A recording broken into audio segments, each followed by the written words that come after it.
everyone in this particular instance is old either. Okay. But I this is going to be a salty episode, John. I know the last couple have been, but in general, it frustrates me because I know my wife and I are both very happy-go-lucky people. We really are. We love life. We love people. Yes, you are. But lately, my God, it has been unbelievable. I mean, the more and more, I know I've said this on the podcast before, but the more and more I have to go back to what my dad was always saying to me when I was a kid, and how I wouldn't say annoying it was, because it wasn't annoying, but how just opposite of the way I felt and thought was. Mm-hmm. And that is, there are too many people. I need to go find some land somewhere in the middle of nowhere where there aren't any people around, because people suck. Or People as we said, suck. As we said in our meeting, we have breakfast with a bunch of guys from church every Monday morning when I'm able. And we said, the more I get to know people, the more I love animals. Yeah. Pretty good. I like that. That is really good. That's really good. It's really accurate. Yeah, it sure is. It's just amazing to me how people can be so... And I try to give people grace because I don't know what people are going through. True. I always want to say, okay, if that person is upset, there's got to be something in their life that's causing that, and it's not my fault. If you default to that, you're way better than I am, because I don't default to that. That's not my natural response. That is my natural, but that doesn't mean they don't piss me off. And people and it snowballs. You know, I guess you could say I'm a very empathetic person, because the more it just grates on me, to a point where I was almost ready to, I told Jen, I said, you might have almost had to bail me out of jail at this certain instance, because I was ready to knock an old guy. I mean, he had to be 80 years old, and he was just being they're easy. Yeah. Oh yeah. He didn't move. Yeah. He didn't move quickly. Yeah. But I mean, I was ready. I was just so ready. I was ready to just pop him a good one, because I'm like, what was the story? Give us the background. Well, I can't give details because, but there are places in town. Yes. That, but so we have been struggling to make everybody happy in a certain situation that Jen's working on with her business. Mm-hmm. And there are some organizations that share space with her that aren't being very cooperative, because they feel, and that maybe it's more, I said old in the beginning, maybe I'm just referring more to entitled. I don't like entitled people. Yeah. And there are a large number of entitled people, all being entitled by the person who actually, I don't know if she owns the thing or if she's just the executive director of the thing, but she is a very entitled person who likes to go over people's heads. Mm-hmm. She does not have a very, this is our first time ever dealing with this person, but I have heard in the community previously that she's very difficult, and she's proving to be very difficult.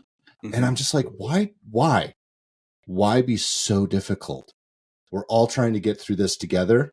We will bend over backwards. So we ended up doing things that cost us a lot of money just to appease them. Ugh. And I'm not happy about it. Jen's definitely not happy about it. Mm-hmm. And it's just, I don't know. So that whole situation started grating on me. We had to go do something over the weekend that I didn't want to do. I wasn't prepared for, because it was a last minute thing. Mm-hmm. So I had to struggle to get a whole bunch of other stuff done in the shorter amount of time. You know, when you have 2 days to do something. Yep. I had to get it all done in a few hours rather. Yeah. So anyway, long story short, like, some comments were made by this gentleman that was at this place, and I was just ready. I mean, luckily the guy with me is a good lawyer. So he's like, calm down. But I was just, and he was ready to lay him out too. And I mean, it was just, why can't you just be, like Jen said, why don't you just act your age? Because they're all acting like 5-year-olds. Well, sadly, what happens, and this isn't always sad, I guess some people would say it's a virtue, that at a certain age, whatever that is, you just don't give a crap anymore.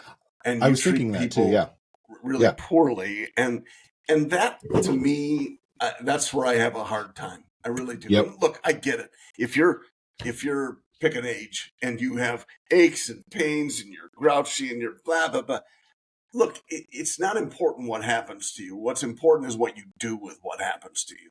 Right. And so if whether it's good or bad, it's how you react to it that really makes a difference. And some of these folks Absolutely. are just, and we see them obviously, Southwest Florida. We see them all the time. They Yeah, I are bet you some do. people who are, but it's not a group. I mean, I see some of the No. nicest people in that group too. It's And how they react to stuff.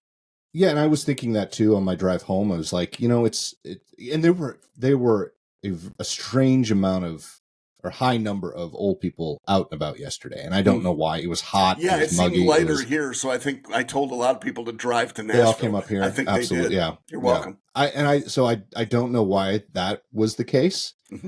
That said, I was fuming so much that I'm like, I hate old people. And I'm like, no, I really don't. I have a lot of older people that I really enjoy spending time with. I learn from. Like me. It's really, and that's where, exactly. That's where that entitlement part came in, because it wasn't just old people. We were at this place and people were walking by. My buddy and I were doing some, let's just call it construction work. And we had a station set up out in the parking lot. We cut the stuff that we needed. We were walking it in. And this lady on the phone walks by, looks at us, and just keeps, we literally walking, and she cuts us off. I'm like, why? You can't we're carrying really heavy things, and not just, so if I were in that situation and I would see somebody and maybe I'm committed to walking, I'd walk faster. Or I'd try to get out of the way. That's just the way I think. No, she just looked at us and sauntered through. And we're sitting, both of us, I've got one end, he's got the other, and we're just carrying this big piece of plywood, and it's not light. And she just, I don't care. I'm on my phone. So much of it that bugs me is a lack of courtesy. And I don't know if it's any worse today than it's been in the past. I don't know. I want to say it's worse. I want to say that, and I would probably agree, but I don't have any proof of that. It may have been. I don't know. It certainly is more. It's more. Prevalent. It seems more prevalent, and it's certainly in your face more these days. Whether it's through TikTok or media in general. Because we hear everything and we see everything. And some of these people that didn't used to have a platform today have, sadly, a platform. And oh my gosh, it's just it's tough. It really is difficult to handle in some cases. So, like you, as I said from the start, I'm more of a reaction guy. So it's the person who cuts over 2 lanes from the left to get into the right turn lane, and I can see it happening. We talked about this with friends the other night, that I know it's going to happen. You can just watch it. And I think that comes from riding motorcycles, is you just anticipate things better in traffic, especially. And they just cut in front, and I'm just, oh, you idiot. I can't even believe, and then I react like that. And I say, but maybe she's a really nice person. Yeah. Well, you have to, we've all been caught in that situation where we've had to do something like that. Sure. It's not, and I understand that. I don't get upset with people about that. It's things that look like it's done purposely to, I don't know, annoy. It's going back to that entitlement thing. It's when people have that air of entitlement when they do something. Yes. That's when I get annoyed. Yeah. Little stuff like, and trust me, I'm the worst in traffic. That's the only time Peyton ever actually hears me swear is when I'm in traffic. I told you my favorite one the other day on the podcast, the FK. Yeah. Is that a new Jeep model? The Jeep FK? Should be. It should be, with the amount of times I say it in mine. The Rubicon FK. The Rubicon FK. Yeah. What does the FK stand for? You don't need to know. I think it's a need to know. Yeah. Yeah. Fairly kinetic. Fairly kinetic. Exactly. No, I'm just so, and it's in every part. It's been building. It's one of those things that's just happening so often lately. Yeah. That, it boiled up to a point. And folks, I know the people that know me know I'm a fairly calm person. I really don't react, and I think through things quite a bit, probably overthink things quite a bit. I was seriously ready to knock this guy out. And I know it wasn't just his comments. I mean, it was stemming from a lot of stuff, but it was just building and building and building. And it's just like, come on, people. It's always more, I like to verbally spar with people that are like that. And I know that's your wheelhouse as well. It's just really a matter of what's the value of it. And that's where taking a step back is a smart thing to do. Of course, it's easy to say in hindsight, but I see it at the grocery store where you have, and this is not an elderly thing, but it can be. So it's not specific to that, because I plan to hopefully get older one day too. I hope you do. Well, but it's all about interacting with people and that courtesy thing we talked about. And so if somebody, cuts you off or leaves a cart in the middle of the aisle or something, hey, excuse me. And if there's no response, I will sometimes say, "Oh, no problem," and just keep going, because, hey, how are you today? And if there's no answer or just not even an acknowledgement, I'm fine. How are you? As I'm walking away, and I don't mind doing that. I whether they get it or not, it makes me feel better. Yeah. Well, and yeah, so that was a very interesting weekend. Last week, because I know we had talked about it before, I don't want to say this is where it started, because I think it started even before that, but it was definitely, I was in St. Louis, and I went to a hotel downtown, which, here's the funny thing. I mentioned this to a colleague.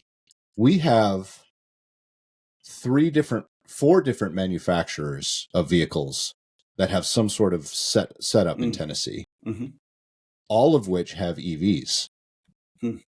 It's really difficult to find a place to plug in Nashville. It really is. It's not easy. There aren't many spaces. And we've talked about going to the airport and seeing Teslas that aren't plugged in that are parked in the EV spots. That's one thing. In St. Louis, believe it or not, there are a lot of places to plug in. I was pleasantly surprised, except when I was at the hotel, there were 4 EV spots open in the parking garage in the section that's only for guests. 2 of which also doubled as handicap parking. So, which, yeah. Well, that was a little crappy, but not horrible. I mean, I'm cool with that. But what really got me were the people that were parking like early 2000 Malibus in the EV parking spot. Really? With other parking spots open because they didn't want to walk. Wow. Like, what the heck? So I didn't end up getting to charge my car because there was a 2000 Malibu sitting in the one open charging. Wow. Well, there was another Ford POS parked in another, but it was, in early 2000s. There's no way it was an EV. Trust me. Wow. That's rude to me. That's not quite handicap parking rude, but it's pretty close. It's you ready for me to add on to that? Oh, please. I can't wait. So that morning, the morning I get out, and the first thing I do is go down to the parking lot to put my stuff in my car. And I'm like, ooh, the EV spot's open. I'm not leaving right away. I can charge and get some mileage out of this. I go in, get in my car, pull out, start driving towards it. Oh, no. And an asshole comes in, not driving an EV, an asshole comes in and cuts me off and takes the spot. Whoa. I can't believe that. And did you have words? No, because I don't want to die. Yeah. I told Jen later, I said, you're lucky I'm a kind of a pacifist when it comes to that. I don't like confrontation because I probably would be dead by now, as much as people like that piss me off. Yeah. And I hate to profile, but he wasn't someone I wanted to mess with either. You're profiling against strong people? Not strong. Oh, he wasn't strong. Oh, okay. I don't know. But anyway. Look, I don't. The way that car looked, let's just put. The way the car looked, he probably had a firearm in there. Oh. And not a legal one. Well, okay. It really, it's a courtesy thing. It really is, or something. Some of it's administrative, though. I will tell you, and this has been years ago. Let's say 5, or 6 years ago, probably. I think, gosh, I can't remember the city. I'm going to say it was California. Okay. And at a hotel, which I was a diamond member of their program, which is the highest level they have. And I was just looking for a parking spot as I pulled into the hotel. They had 10 EV spots or EL, or what's they call the ultra low ULVE or something like that. Ultra low emissions, ULEV. And so I'm like, oh, okay, that's fine. They're all empty. And, so I'm way down here, diamond customers, way down at the end. And I'm like, do you really need this many? And is that really what? Well, and so I've asked that about handicap spots too, depending upon where it is, because sometimes there are 50 and there are 2 of them being used. Yeah. And you just kind of shake your head. Do we really need that many? So design and engineering is sometimes to blame a little bit. As you said, look, in this place, if in St. Louis, if they need 10 of them, well, do 10 of them. Make 5 or 4 handicap, fine, EVs. But other than that, I'm not sure that EVs just by themselves need to be any closer. So the question would be, did that guy who blew into that spot, would he have done that if it were on the other handicap spot? Yeah. Well, for handicap. So I'm going to be really ugly here. Not that I haven't been ugly. Good. Well, you said it was going to be salty. I'm looking forward to it. So I don't know about you, but we as a family make a point in a parking lot to actually park on the other end, unless it's raining, and that's a different story depending on how hard it's raining, or if there's another circumstance where we have to carry things in. But let's say the grocery store. We don't park as close as we can to the store. We park at the other end of the parking lot and walk because we're healthy enough to do that. Excellent point.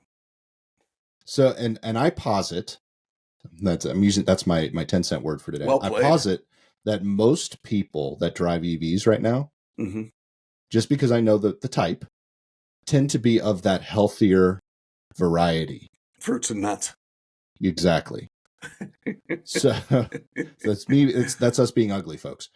That's as bad as it gets. I know. I really do think that most people are that because they're, it's an expensive thing, and most people that are really into fitness tend to have more money, tend to buy things like that. I won't. Yeah, no. I'm not saying it's across the board, but I don't disagree. General, I don't disagree. I think that's probably in general a fair statement. Yeah. So there's no reason. Most of these people are probably like us who will park a long distance away and walk. Sure. I don't think anyone will have a problem with that. So go ahead and put the EV spots way away. Make it an island. And it doesn't have to be purposely, a city mile away or a city block away, but rather just have a spot that's clearly for that. Yeah. And either so you're trying to reward people because they have a ULEV vehicle or they have an EV. Right. I'm going to reward you by giving you a close parking spot. Screw you. Yeah. You're getting free electricity to plug in. Exactly. And put it over in the back. That's where the BNA, the airport here in Nashville, in one of their garages. The other garage, Banana. The other garage is not set up this way. It's that one actually has EV spots that are closer to the exit, but the garage is further away. So, 6 one, half dozen of another. Yeah. But in the main garage, the one where I park, the EV spots are in the middle of the garage. Yeah. They're not closer to the exit. They're not further away. They're in the middle of the garage, which that's what pissed me off more about that Tesla guy. It's not like you're any closer, dude. And it's not like there aren't any spots just the same distance away. Right. But anyway, we've already talked about that one. But that I makes agree. sense. I think they don't need to be so close, so you don't have to do that. Now, I honestly like the fact that they use them either as EV or handicap spots. It's either like or. Yours point. Yeah, it was either or. So I don't mind that. But the other nice thing is if there were parking spots open on either side, it's not like the airport. If you go to the airport, I tried this by the Tesla guy because I parked right next to that Tesla guy and tried to get the charger off. But because he was parked in that spot, it was locked. It wasn't like this at the airport. Or not the airport, at that hotel. They actually had cables long enough where you could park next to outside of the EV spot and still plug in. If it was open. If it was open, right. So, there's that. And I like that too. So it's not like you have to be in front of the EV thing to plug in if there are plugs available. But so let me just clarify. The handicap spot was not either handicapped or EV. It was either either EV or ICE. And you had to be handicapped though. Right, but it was also parked right in front of the EV stand. Yeah, but there was a right next to it was a non-handicapped spot. It wasn't in front of the EV place, so you could take the cable and stretch it. Yeah, to your it seems to me all handicapped spots should be together and close, obviously. Yeah. Yes, and then make a percentage of them EV. That's fine. So allow them to plug in. Yeah, and this garage was interesting because there were closer parking spots, but they were tight, so they couldn't use them as handicap. They would have been better handicap spots, but that's another thing they do. Just real quickly on that, that's another thing that I've seen done. This is an engineering thing where they have the compact car only spots. Yes, and come on, just what does that gain you really in your parking lot? Is that you could make the whole thing compact car, I guess, then it would gain you some space. But if you're just doing one section, is it giving you one or two extra parking spots? Stop it. Just stuff like that is not. I'm going to let you know what you're allowed to do in our park. Whatever. Just let me park my RV in the back someplace. Right. Well, what really gets me, though, are the people. Again, this goes to courtesy. If you have them, fine. No. It's the guys that drive the long bed trucks with the crew cab that try to park in those spots. Yes. And and they don't care. You can barely get by them. If you park next to them, you can barely pull out of the spot. Because you can't see anything. Yeah, that's true. You can't see anything. Look, and I'm from a crew cab truck with a short bed, a 5.5 foot bed in my truck. It's still long, and it's still a long wheelbase, and it's not like I'm teaching someone a lesson by parking there. Oh, I guess we shouldn't have put No, they're not going to do that. They're going to say, "What a jerk this guy is that parked in this particular spot." So there needs to be It's not a fire, and like you said, if we did it consciously, it would make sense to park a ways away. And I usually like to, I guess I don't do it on purpose, but we search for rockstar parking all the time. But again, it depends on the situation. It does.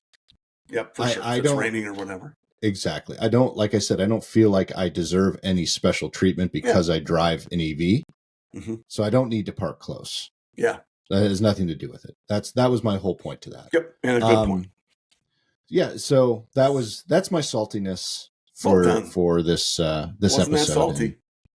I still think it's pretty salty. Maybe, and that's the other thing. I know Jen and I, because Jen and I talk about this all the time. We go out of our way to a fault to be courteous and kind to people. Yep. And because I was taught, this is something my stepdad always used to say to me growing up, is you kill them with kindness. Yeah. Because that's the worst. And I'm trying to teach Peyton that too. She got mad at a kid at school. And I said, and last year, and then now she's partnered with that person in class, in one of her classes. And she came home all grumpy the first day. I have to sit next to her. I'm like, well, is she treating you poorly this year? No. Okay. Why don't you just try forgiving her? She's like, why would I do that? It's like, well, because let's put it this way. One, she's not treating you poorly. So maybe you've got a new friend there. Or two, if she does start treating you poorly and you forgive her and you treat her extra nice, that's going to grate on her more than you hating her. What's the old saying? It's, and I don't know where it originates, but it's easier to catch flies with honey than with vinegar. Honey. And I've never understood that because I hate flies. And so what's the point? You might as well just make it about roaches. Yeah. It's easier to catch roaches with a machine gun than it is. Oh my gosh. Yeah. And we're getting a few now. Oh yeah. Apparently when you clear land and build a house that used to be covered in woods, there are often some roaches around. And we're finding them. We had education when we moved into this house all about roaches, because we keep a fairly clean house. Yeah, us too. Cluttered, but clean. And we were getting roaches in the house. And so, I mean, we all started freaking. Jen still freaks out about roaches because they're gross. Me too. I'm with her. You know, we have roaches in the house. Like, we're clean people. We can't have roaches. Why do we have roaches? Well, it turns out there are two different types of roaches. There's the black roach that you get in the house because you're messy and dirty. And then there's the red roach that's going to come from outside. They live outside. They want to be outside, but they find their way in like every other bug. We have those red roaches. And the problem is because we have doors that don't seal from going, and that's why they... exactly what it is. Yep. It's exactly what it is. And we had in my very clean, mind you, guest bathroom, we had that because we have a door that goes out to the pool. So the pool door was not sealing well. And sure as I'm sitting here, that's where they come in. Yep. And so we had the builders come back, and its house is still under warranty, thank goodness. Nice. Ours is not. Probably not. Yes, probably not. That might be a stretch. But they did it, resealed it, haven't had them inside to speak of since. The rest That's awesome. Inside the screen, you know, the cage over the pool. Yep. Which drives me crazy too. But I mean, there's a gap under the doors like this. Sure. You just can't get them out. Right. Anyway, so other than first having world the problems, exterminators come, first world the whole problems. Conversation that we've been having, it's all first world problems right here. Absolutely correct. No you know what? There are probably nasty people in second world. Oh, I'm sure there are. I'm sure there are. But, you know, you're sitting there talking about roaches coming into your pool enclosure. Yes, I know. First world problems. I'm talking about finding a parking spot where I can plug my EV. It's a cement pond. Cement pond. That's right. Okay, clamp it. Ellie Mae clamp it. So that's perfect. Yeah, it's perfect. It's perfect. Have I told you that joke? I'm going to share this joke with. Okay. So we have on our team. We always say perfect. It's perfect. It's how is everything? Oh, yes, it's perfect. There's a video of a group of kids. I mean, they're all brothers and sisters, and the dad is sitting there, looks at his oldest, and say perfect. Kid says perfect. Points to the next one. Say perfect. Perfect. Goes to the next two or three and asks them to say the same thing, and they all say perfect. Goes to the youngest and says, say perfect. She looks at him, big, grinny smile, you know, teeth, not all the teeth there because she's young and losing her teeth, not because she's, you know, in backwoods. Yes. She's a big grin. Fuck it. Oh. Yeah. So now, every time you hear us say perfect, it's probably because we're saying fuck it. Wow. All right. Little saltier there with that. Little That's salty. Perfect. Yep. It's perfect. It's absolutely perfect. Wow. Your day going well? It's perfect. Oh, yes. Yep. Wow. Yep. That's awesome. That's awesome. I was going to put Clamp It as the last name in our title, but it's going to be perfect. Great. Yeah. Well, anyone who's listened or watched will know for a fact that it has to be part of the title. It's not part of the show. It's not part of the show. Absolutely not. Because we run a tight, clean ship here. Well, a long ways from perfect too. Let's be clear. That's very true. Very true. Yes. Speaking of a clean ship and perfect, being perfect. Did you see I know you're not on Instagram or Facebook anymore, but did you see on YouTube the comment from our good friend Bill? I don't think I did. I didn't get a notification for some reason.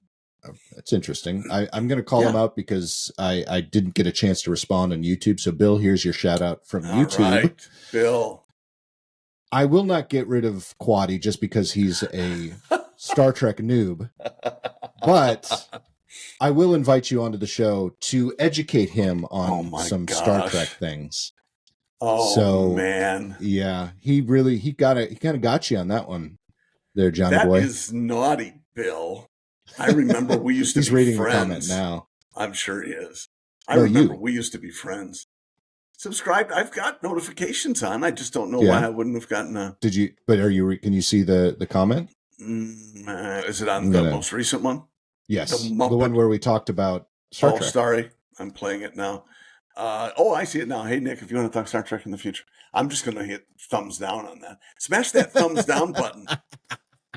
Or watch. Sorry, Bill. You still get a thumbs up from me. Bill says, yeah, he gets something up from me. Just kidding, Bill. I love you. Oh, wow. I first started watching the original series in 1968 and have some interesting stories about conventions and building Trek gadgets. Yeah. Who are they interesting to, Bill, for Pete's sake?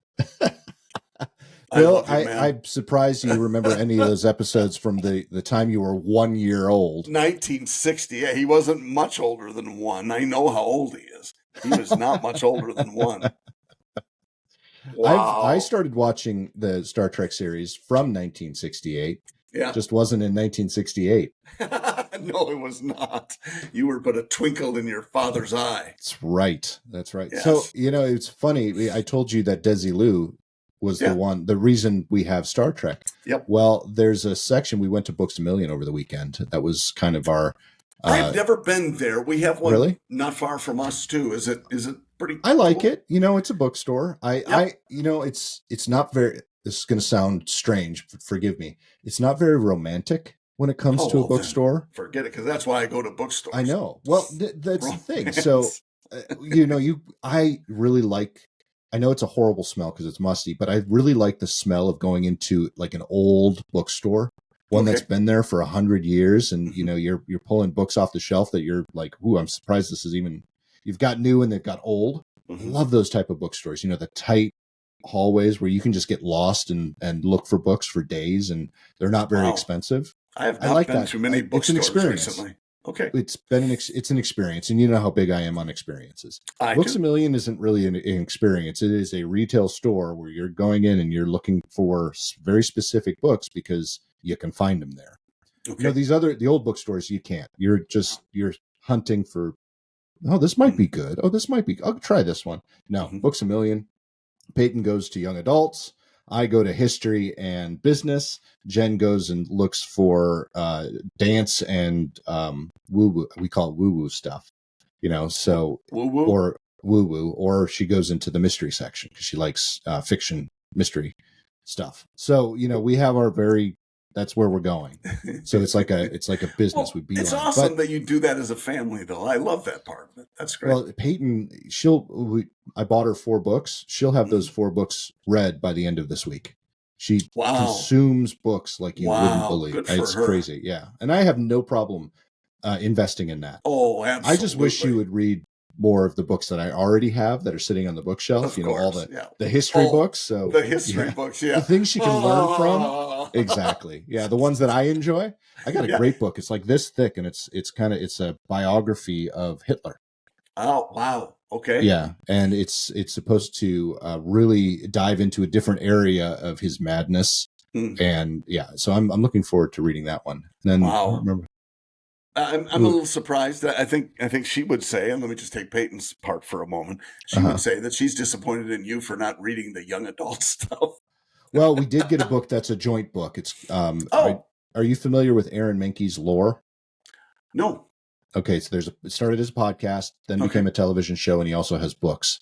And he analyzes all the different lore throughout the United States. And so now we got one of the lore books, and we're going to share that one. So interesting. There are a few things where we cross over. Okay, that's good. But is there a dance component to that too that would speak to Jen? No. Well, maybe, maybe there could be dancing lore. Exactly. There's. I can see a theme in the future for the next show. I'm looking forward to that. You should be. Are you? You're coming. Join us on PoddiMouths for dancing lore. Dancing lore. Well, that could be the new podcast.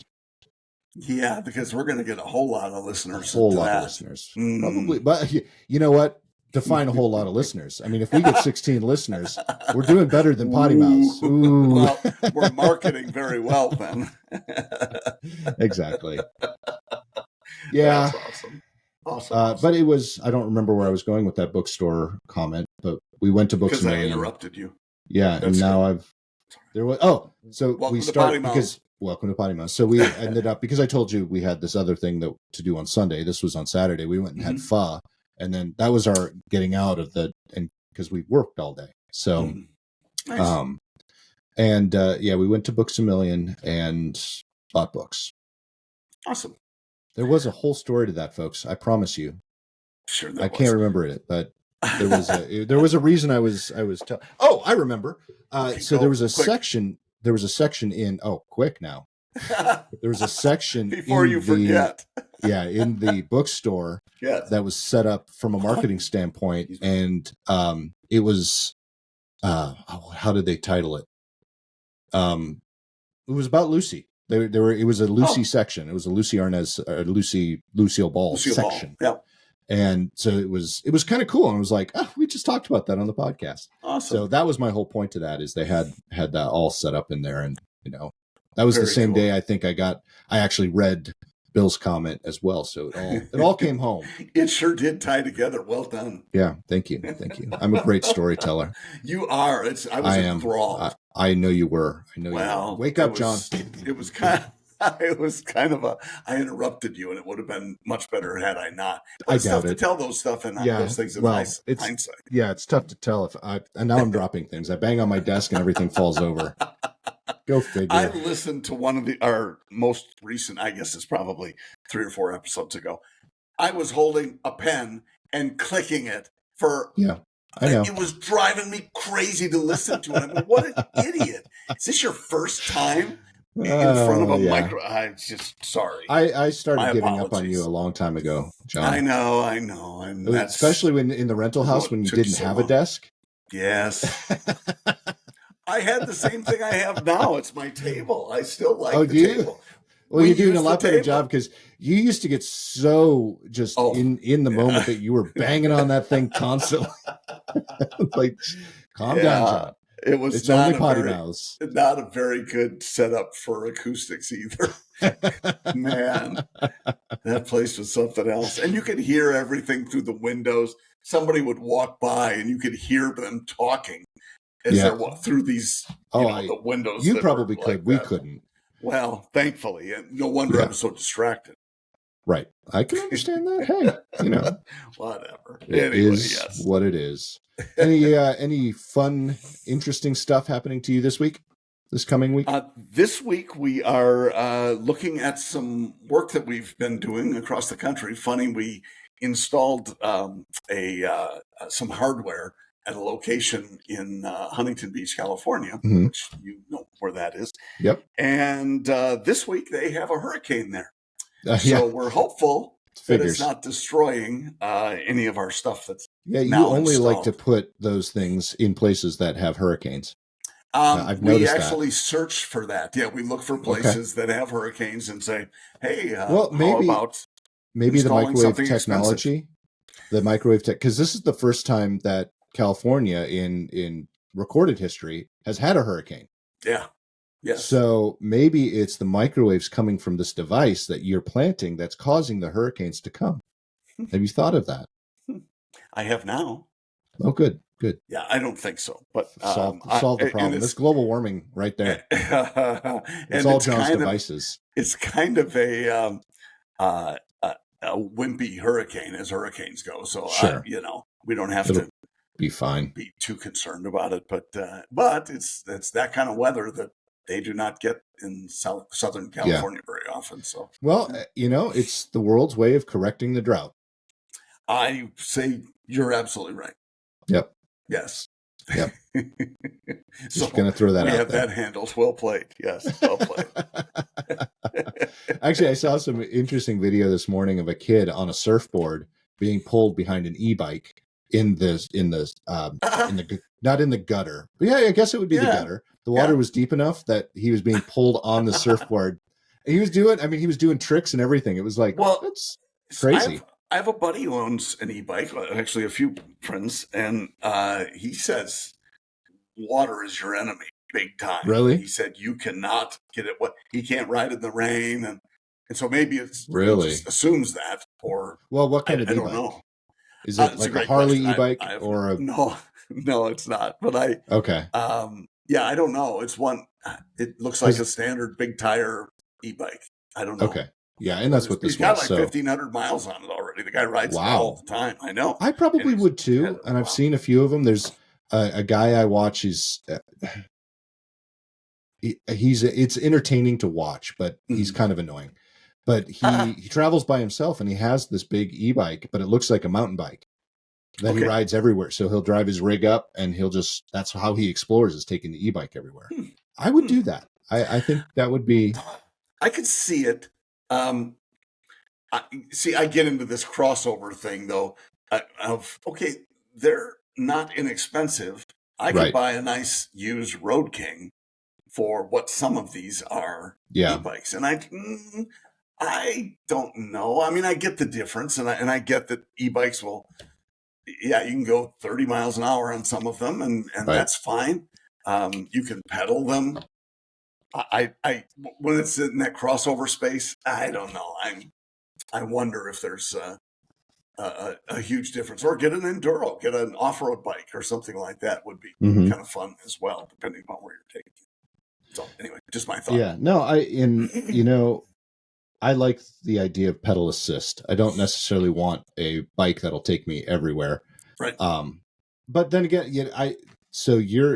you went one way, I'm going the other. It's that if I have a bike like that, wouldn't it be more for fitness than travel? So why would I actually want pedal assist or an electric bike? Why wouldn't I just get something I could pedal constantly and actually get fitness out of it? The assist has got to be kind of cool. And I've asked my buddy Dave what percentage of the time he pedals, because I see people around town that have them, and they're not pedaling at all.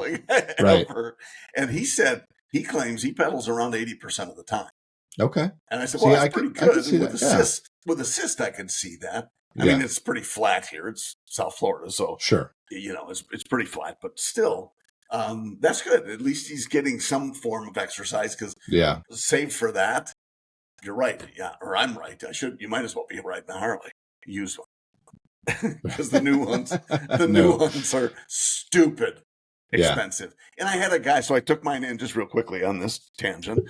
I took my bike in for service. Just going to get an oil change, and it's the dealership is truly 1.25 miles from our house, so which is great. Went in for service, and of course there's a nail in the rear tire, and rear tire's 6 months old, 7 months old, something like that. Yeah. You don't mess with tires on motorcycles because you only have 2 of them. So I replaced it, not inexpensive. And then, well, you might as well do the 15,000 mile service because you're, 1,000 miles away. Fine, do it. It's just, oh my gosh. This store, one good thing that we used to teach at dealerships, when somebody comes in for service, follow up with them, see if they'd be interested in trading. So they did. And the guy contacted me, and I said, you're welcome to work up some numbers, but whatever. So I have a 5-year-old Harley Davidson that was 30 grand new with all the crap I put on it. And I bought it new. And suddenly it's worth half that, apparently.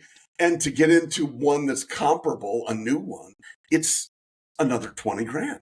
And I'm like, I'm out. Yeah. Why would I do Yours is only 5 years old. I know, and it runs great. It's got 14,000 miles on it. And so I'd love to say I ride more than that. I just don't. But I like having it, and it's great. So it's an easy decision for me. I'd be much more likely to spend, 10 grand and get a second bike, a nice used one that might be a grocery getter or something like that. But I don't know. It just doesn't make any sense. I guess if I had nothing but money, I was looking for things to do. There you go. That happens. Buy and trade in to a lot of people. I'm curious. I thought Harleys held their value a lot more than that. When you think about it, it's only if it's 5 years old, it's depreciated $3,000 a year, roughly. Okay. So is that outrageous? Yeah, it's not great. Yeah. But it's okay. But you can, then commensurately buy newer ones for, a little closer to 20. Yeah. Anyway, so I just, Hmm. yeah, it just doesn't make sense for me. Bike run's great. Well, I have it all and maintained, and it's terrific. that's all that matters. I mean, if you love something, it's kind of like I tell people with my Jeep, because they're like, why did you lease? Well, and there are other reasons why I lease, but the main reason is this is a brand new technology for this vehicle. And there are a lot of other factors that I want to know before I actually buy it, because the next Jeep I buy, whether it's the one I keep now and buy it out, or it's the next one I get, I'm keeping it for as long as I can. Okay. And it's not something I want to trade often, because this is like your Harley. I'm going to throw this out there. It's my toy. Yes, it's my daily driver right now, but it's my toy. And that's what I want it to be. And Peyton, strangely enough, funnily enough, wants a white 4xe Jeep when she gets her driver's license. So I'm like, no, you're not. No. Start saving your money. Yeah, exactly. Because you're not getting this one. Because that's the whole point. She wants that. She has to buy you out of the lease. That's awesome. Yeah, exactly. Yeah. The lease will be done by the time she turns 16. Thank God. Anyway, but Craig, my father-in-law, just texted me while we're on the episode, and so I told you his story about buying the Jeep, only had it a week, and then ended up selling it. Did I tell you that whole story? I don't know if you did or not. Okay. Well, we don't have enough time today to go through that story, so we'll save it for later. But all right. I think he realized he made a mistake by doing that, because now, which is only a month later, he's asking me about Jeeps in the area to buy. And speaking of holding their value, so he hasn't sent me pictures, but he asked me, he said, I found wrong one. Where are you, Craiger? There you go. I found a 2018 hardtop automatic with 6,600 miles on it, one owner, on a car lot in Johnson City for $25,000, and it's a Wrangler Sport. What year? He said is 2018. Yeah, well, that sounds for like a pretty good price. Yeah, and he said, "Is that good or is that high?" And I said, "No, that's not too high. What's wrong with it?" Yes, exactly. Because that year it's a 2-door. I'll tell you that he's not looking for a 4-door. It's a 2-door, so it'll be a little bit cheaper. But $25,000 for something with 6,600 miles on it. I'm like, you go get it now. Don't. Pass go. Don't collect $200. Go spend that $200 on this Jeep. If he doesn't care, absolutely get the 2-door. I would not. I'm not sure I could handle a 2-door. No, not anymore. I was very much against the 4-door when they came out. Yeah, but I don't think I could go back. Yeah, now that said, if it was a TJ or a CJ7, I would definitely do a 2-door. But I think because these bodies are so wide now, it just doesn't look right with a 2-door. I concur. Yeah. Anyway, so we're going to end it on that note. I'll tell you the Jeep story, all the Jeep stories from Craig on the next episode. You'll have to come back and listen again, folks. That's all there is to it. Sorry. This is only part 1 of a part 2 series. Yeah, exactly. In the meantime, head up to PoddiMouths.com. Check out all of our past episodes, all the shit up there. It's fantastic. I will make this statement. I found another on-demand retail thing that I will probably be using and redo all of our merch store coming up very soon. So cool. Be on the lookout for that, folks. But in the meantime, the merch store is still up there and you can still buy stuff. Get out there. And get out there, buy it. I have to go buy new stuff for my family because we've worn ours out. We've worn it so much. Ditto. So, Yep. Anything else to add, John, before we say peace? Is that my new one? I hope everybody has a great rest of the week, and we'll catch you next Tuesday. Sounds good. Bye, everyone. See you.